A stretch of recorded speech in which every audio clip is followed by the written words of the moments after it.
Hello friends, very good afternoon. कैसे हैं आप सब? होप आप सब अच्छे होंगे। जैसा कि आप लोगों को पता है, ये हमारी क्लास 9th की कॉमर्स की सीरीज़ चल रही है, जिसमें आज हम चैप्टर 3 रोज नामचा जनरल का प्रैक्टिकल क्वेश्चन नंबर 6 करेंगे। मैंने 1 to 5 ऑलरेडी पढ़ा दिया है, तो अगर आपने वो नहीं देखा है तो आप मेरे प्रीवियस वीडियो में जाके देख सकते हो।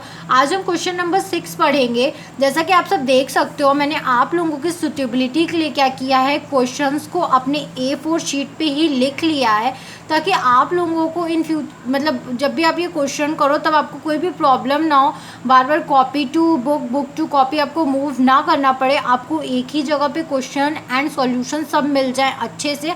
इसलिए मैंने क्या किया है, क्वेश्चंस को अपने ही A4 शीट पे लिख लिया है। तो आइए पहले मैं आपको क्या करती हूँ, क्वेश्चन समझा देती हूँ। क्वेश्चंस अगर आप समझे रहेंगे तो क्या होता है, एंट्रीज करने में बहुत ज़्यादा इजी होता है, क्योंकि अगर क्वेश्चन ही नहीं समझ में आता है तो हमें बहुत बार एंट्रीज भी नहीं समझ में आती हैं कि उसमें क्या डेबिट होगा, क्या क्रेडिट होगा। तो मैं पहले क्या करूँगी, आप लोगों को क्वेश्चन समझाऊँगी। क्वेश्चन नंबर 6 क्या है हमारा, नीचे लिखे लेन देन भैरव प्रसाद के रोज नामचे में लिखिए। जो ये हमारा लेन देन दिया हुआ है उसको हमें किसके बुक में लिखना है, भैरव प्रसाद के बुक्स में लिखना है। ठीक है, 2013 हमारा ईयर दिया हुआ है। फिर हम क्या करेंगे, जनवरी 1 को क्या हो रहा है, 1 जनवरी की एंट्री हम देखेंगे। नगद पूंजी से भैरव प्रसाद ने व्यवसाय आरंभ किया, मतलब भैरव प्रसाद ने बिजनेस स्टार्ट किया है कैश से। ठीक है, कितने कैश से स्टार्ट किया है, 8000 रुपीज़ से उसने क्या किया है, बिजनेस को स्टार्ट किया है। 4 जनवरी को क्या हो रहा है, नगद माल खरीदा। भैरव प्रसाद ने क्या किया है, नगद माल खरीदा है, मतलब अपने बिजनेस के लिए उसने जो भी सामान खरीदा है उसके पैसे उसने तुरंत दे दिए हैं। 2500 रुपीज़ का उसने माल खरीदा है। फिर 5 जनवरी को क्या हो रहा है, अजीत कुमार से खरीदा। उसने क्या किया है, माल खरीदा है अजीत कुमार से। तो यहाँ पे जब भी किसी का नाम दिया होता है सॉरी, यहाँ पे जब भी किसी का नाम दिया होता है, इसका मतलब क्या होता है कि उसने उससे उधारी में क्या किया है, ट्रांजैक्शन किया है।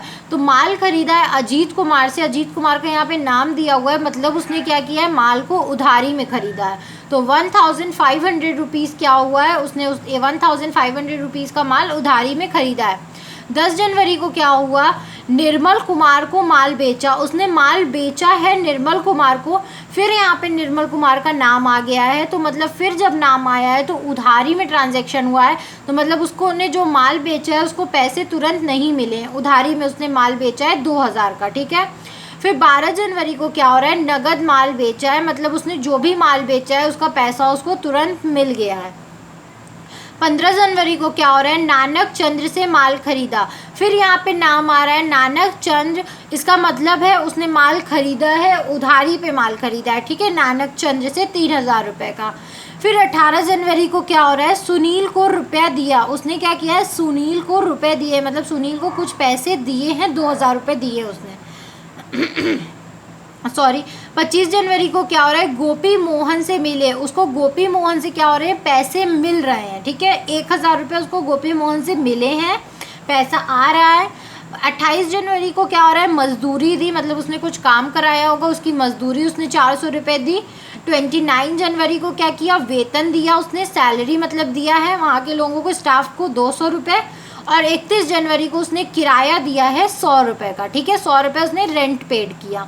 तो ये तो था हमारा क्वेश्चंस। अब हम क्या करेंगे, इसका सॉल्यूशन देखेंगे कि एक्चुअली में इसका सॉल्यूशन क्या है। ठीक है, तो फर्स्ट ऑफ ऑल आपको पता है इसका परफॉर्मा कैसे बनाया जाता है।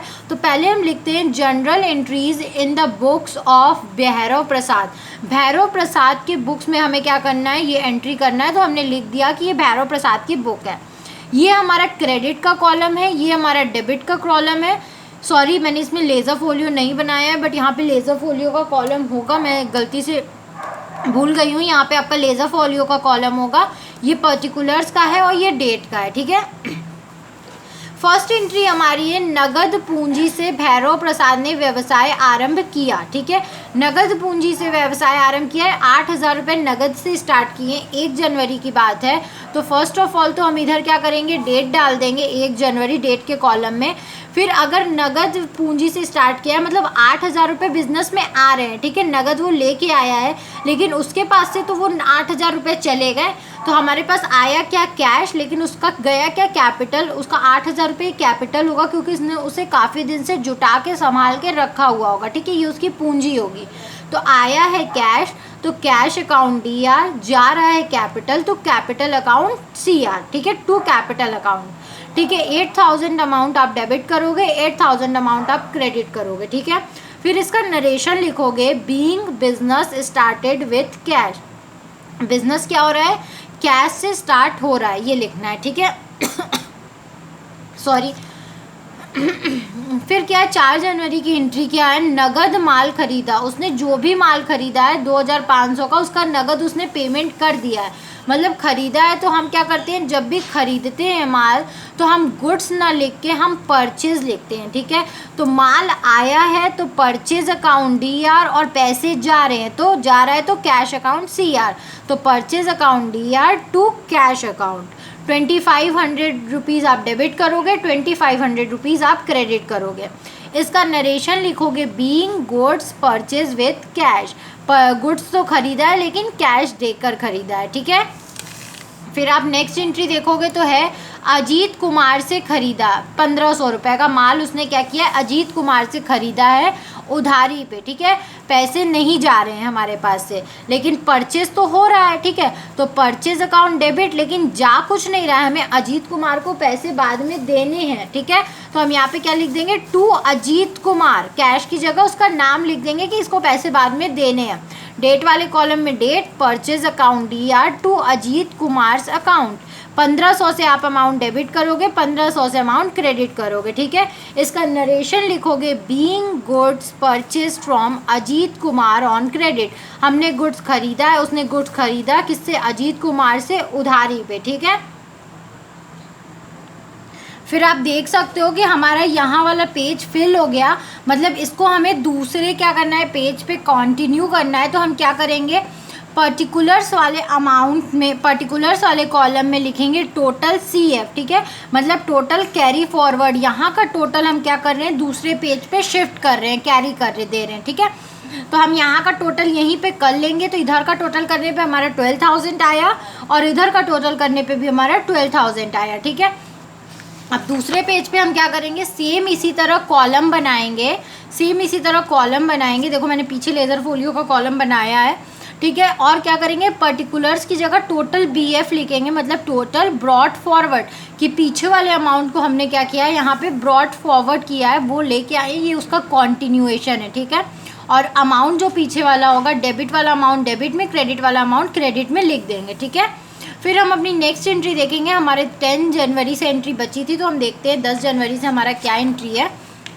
तो 10 जनवरी को हमारा क्या है, निर्मल कुमार को माल बेचा, ठीक है। निर्मल कुमार को माल बेचा 2,000 रुपये का। तो माल बेच रहा है मतलब उधारी पे बेच रहा है, पैसे नहीं आए हैं, ठीक है। पैसे नहीं आए हैं तो जब हम बेचते हैं तो सेल्स अकाउंट लिखते हैं। तो यहाँ पे हम लिखेंगे, हमें पैसे तो नहीं मिल रहे हैं, तो पैसे वाली जगह पे हम क्या करेंगे, निर्मल कुमार लिख देंगे, ठीक है, क्योंकि हमें निर्मल कुमार से पैसे लेने हैं। तो निर्मल कुमार अकाउंट DR, और हमारा माल बिक रहा है तो हम गुड्स ना लिख के सेल्स लिखते हैं जब हम बेचते हैं। तो Nirmal account DR to sales account. 2,000 हम डेबिट करेंगे और 2,000 हम क्रेडिट करेंगे।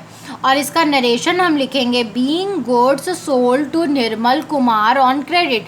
हमने क्या किया, निर्मल कुमार को गुड्स क्रेडिट पे क्या किया है, बेचा है, ठीक है। फिर नेक्स्ट एंट्री हम देखते हैं, हमारी नेक्स्ट एंट्री है 12 जनवरी की। तो 12 जनवरी की हम एंट्री देखते हैं, नगद माल बेचा 2,500 का, ठीक है। 2,500 का नगद माल बेचा है, मतलब बेचा तो तुरंत उसको पैसे मिल गए हैं, ठीक है। तो 12 जनवरी यहाँ हमने लिखा, पैसे बेचा तो पैसे मिल गए, तो आ रहा है कैश और हो रहा है सेल्स, ठीक है। तो cash account DR to sales account, debit करेंगे 2,500 और क्रेडिट करेंगे 2,500। इसका नरेशन हम लिखेंगे, being goods sold on cash. हमने क्या किया है, कैश पे माल को बेचा है, ठीक है। फिर हम नेक्स्ट एंट्री देखते हैं। हमारी नेक्स्ट एंट्री है 15 जनवरी की, नानक चंद्र से माल खरीदा। फिर यहाँ पे क्या हो रहा है, उधारी में माल खरीद रहा है 3,000 रुपये का। तो हम माल तो खरीद रहे हैं लेकिन हमारे पास से कैश नहीं जा रहा है, ठीक है। तो यहाँ पे हमने डेट डाला, परचेज तो हो रहा है लेकिन कैश नहीं जा रहा है, ठीक है। तो कैश की जगह हम उसका नाम लिख देंगे कि इस इंसान को हमें बाद में पैसे देने हैं। तो परचेज अकाउंट दिया टू नानक चंद अकाउंट, ठीक है। 3000 आप डेबिट करोगे, 3000 आप क्रेडिट करोगे। इसका नरेशन होगा being goods purchase from Nanak Chand, ठीक है। ऑन क्रेडिट आप ऐड कर लेना। हमने गुड्स क्या किया है, परचेज किया है नानक चंद से उधारी पे, ठीक है। फिर हम नेक्स्ट एंट्री देखते हैं। नेक्स्ट एंट्री हमारी क्या है, 18 जनवरी की। सुनील को रुपया दिया, मतलब सुनील को रुपए दे दिए, ठीक है। तो जा तो रहा है कैश, लेकिन आने में तो कुछ नहीं आ रहा, तो हम सुनील का नाम लिखेंगे ताकि हमें पता रहे कि हमने इसको पैसे दिए और बाद में हमें इससे पैसे लेने हैं, ठीक है। तो यहाँ पे हमने डेट डाला, सुनील अकाउंट दिया टू कैश अकाउंट, क्योंकि कैश चला गया। 2000 डेबिट करेंगे, 2000 क्रेडिट करेंगे और इसका नरेशन लिखेंगे being cash paid to Sunil, हमने सुनील को पैसे दिए हैं, ठीक है। फिर नेक्स्ट एंट्री देखते हैं। नेक्स्ट एंट्री है हमारा गोपी मोहन से मिले, 25 तारीख की एंट्री है।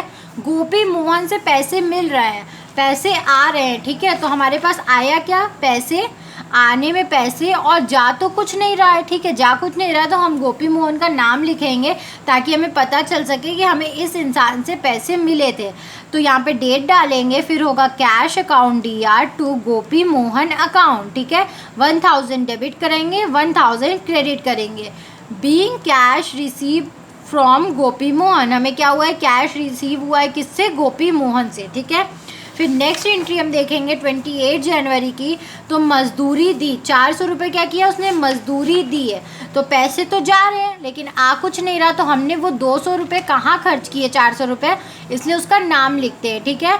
तो वेजेस अकाउंट दिया 400, ठीक है। यहाँ पे डेट डाला, वेजेस अकाउंट दिया टू कैश अकाउंट, क्योंकि कैश जा रहा है। 400 डेबिट करेंगे, 400 क्रेडिट करेंगे, ठीक है। और यहाँ पे नरेशन लिखेंगे बीइंग वेजेस पेड, हमने वेजेस दिया है 400 रुपये का, ठीक है। फिर जब हम नेक्स्ट एंट्री देखेंगे तो हमारी नेक्स्ट एंट्री है वेतन दिया, ठीक है। वेतन दिया 200 रुपये का। तो वेतन देने में भी सेम, पैसा तो जा रहा है लेकिन कुछ आ नहीं रहा है, तो हम क्या करेंगे, नाम लिखेंगे कि ये 200 रुपये हमने कहाँ खर्च किए। तो सैलरी अकाउंट दिया to cash account, because cash जा रहा है, ठीक है। 200 आप डेबिट करोगे, 200 आप क्रेडिट करोगे। और यहाँ पे नरेशन लिखोगे बीइंग सैलरी पेड, हमने सैलरी दी है 200 रुपये की। फिर जब हम नेक्स्ट एंट्री देखेंगे तो नेक्स्ट एंट्री भी हमारी क्या है, किराया दिया, उसने 100 रुपये किराया दिया है। तो सेम किराया देने में भी क्या हो रहा है, पैसे जा रहे हैं लेकिन आ कुछ नहीं रहा, तो आने में हम रेंट का नाम लिखेंगे ताकि हमें पता चल सके ये पैसे हमने कहाँ खर्च किए हैं। तो रेंट अकाउंट दिया to cash account, cash credit क्यों किया, क्योंकि कैश जा रहा है हमारे पास से। 100 रुपये डेबिट कर दिया, 100 रुपये क्रेडिट कर दिया। और इसका नरेशन क्या लिखा हमने, बीइंग रेंट पेड, ठीक है, हमने रेंट पेड किया है। अब हमारा ये क्वेश्चन यहीं पे ख़त्म होता है, तो हम क्या करेंगे, पर्टिकुलर्स वाले कॉलम में टोटल लिखेंगे और इधर क्या करेंगे, पूरे अमाउंट को टोटल कर लेंगे। इधर का टोटल कर लेंगे डेबिट का, इधर टोटल कर लेंगे क्रेडिट का, दोनों इक्वल है, इसका मतलब हमारा आंसर सही है, कहीं कोई मिस्टेक नहीं है, ठीक है। इसका आंसर आया है 23,200 डेबिट साइड, 23,200 क्रेडिट साइड, ठीक है। तो आई होप आपको ये क्वेश्चन समझ में आया होगा। अगर फिर भी आपको कहीं भी कोई भी प्रॉब्लम है तो आप मुझे कमेंट सेक्शन में कमेंट करके पूछ सकते हो। Thank you very much for watching my video and do like, subscribe and share my channel. Thank you.